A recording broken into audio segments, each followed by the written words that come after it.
बिस्मिल्लाहिर्रहमानिर्रहीम। अस्सलाम वालेकुम। मेरे चैनल लीगल व्यूज़ पर खुश आमदीद। आज हम थाने के इशू के ऊपर डिस्कस करेंगे कि थाने के अंदर गिरफ़्तारी कैसे होती है, पुलिस मुलजिम को कैसे छोड़ती है और ज़मानत कैसी होती है और कहाँ से होती है। तो आज हम इस टॉपिक के ऊपर बात करेंगे बैरिस्टर मुख्तार अहमद राठी साहब से और उनसे व्यूज़ लेंगे। जी बताइएगा। औज़ुबिल्लाहि मिनश्शैतानिर्रजीम, बिस्मिल्लाहिर्रहमानिर्रहीम। आज का जो टॉपिक है बेसिक, ये जो अपना जो लीगल व्यूज़ के ऊपर जो सारी डिस्कशन हो रही है, ये आम बंदे के लिए हो रही है, ले मैन के लिए। जो आम बंदा होता है, आम साइल होता है, जिसे नहीं पता होता, अगर डीप बहुत ज़्यादा डिस्कशन करनी हो तो उसके लिए डेफिनेटली जो अगर जो वकला हजरात हैं जिन्हें गाइडेंस चाहिए, वो डेफिनेटली अलग लेक्चर्स होते हैं। तो वो भी जो है ना दूसरे हमारे एक टाटी लॉ एसोसिएट का लेक्चर्स होते हैं, उसके ऊपर मौजूद होते हैं।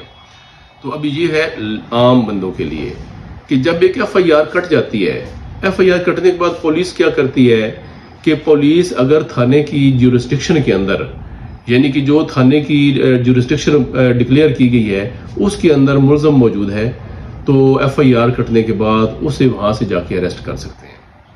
एक तरीका कार ये है।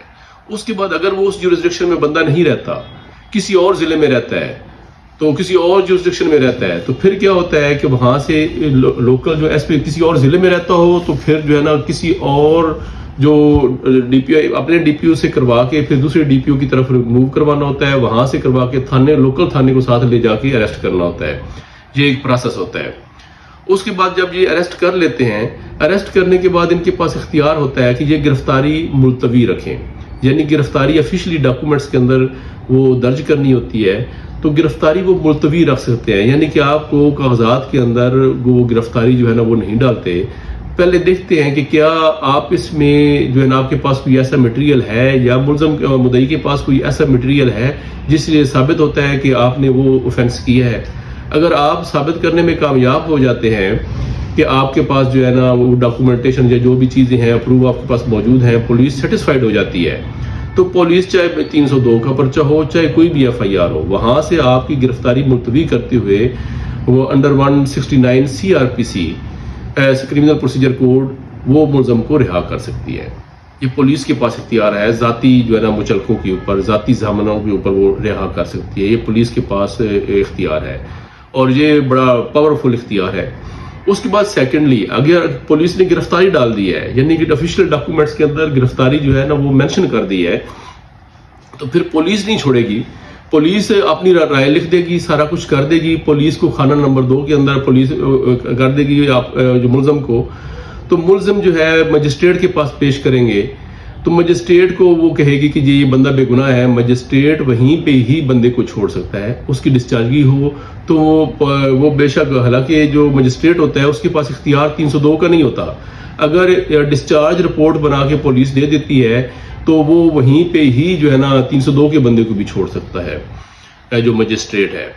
उसके बाद जो है ना वो डिस्चार्ज का स्टेज आ गया, और उसके बाद 167 होता है, यानी कि वहीं पे अगर रिमांड लेता है पुलिस वाला, अगर वो गिरफ्तार उसने कर लिया है, रिमांड लेने के लिए मजिस्ट्रेट के पास जाता है, मजिस्ट्रेट देखता है कि जी नहीं, ये इसके पास तो कोई ऐसा जो है ना वो चीज़ नहीं है, या वो बंदे को जुडिशियल रिमांड पे भेज देता है। जुडिशियल रिमांड का मतलब होता है कि जेल के अंदर भिजवा देना, कि 14 दिन के बाद पेश करें। उसके बाद जो फिजिकल रिमांड होता है वो पुलिस मांगती है कि भाई इस बंदे का जो है ना हमें ज़ाती तौर पे बंदा ज़रूरत है, इससे इन्वेस्टिगेशन करनी है। वो फिजिकल रिमांड जो है ना वो नहीं देती, वो जुडिशियल रिमांड में भेज देता है जो मजिस्ट्रेट होता है।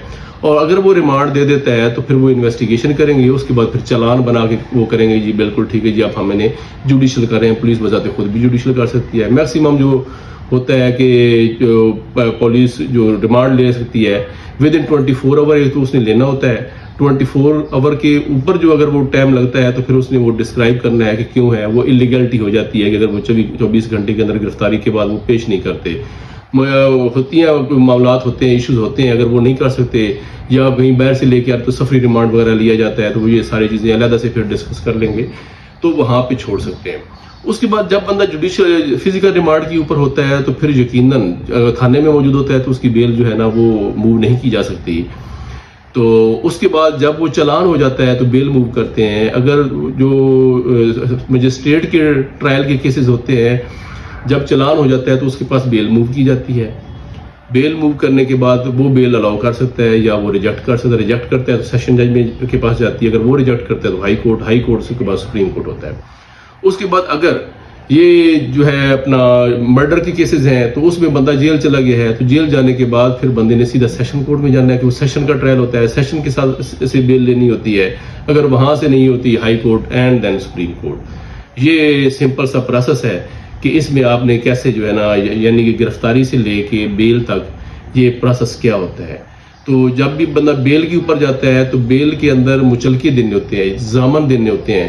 کورٹ مانگتا ہے کہ جی 1 لاکھ کے مچلکے دے دیں. ایک ضامن ہوتا ہے. ضامن کا مطلب یہ ہوتا ہے کہ وہ ضمانت دے رہا ہوتا ہے کہ بھئی اس بندے کو ہم 50,000 روپے کی ضمانت دے رہے ہیں.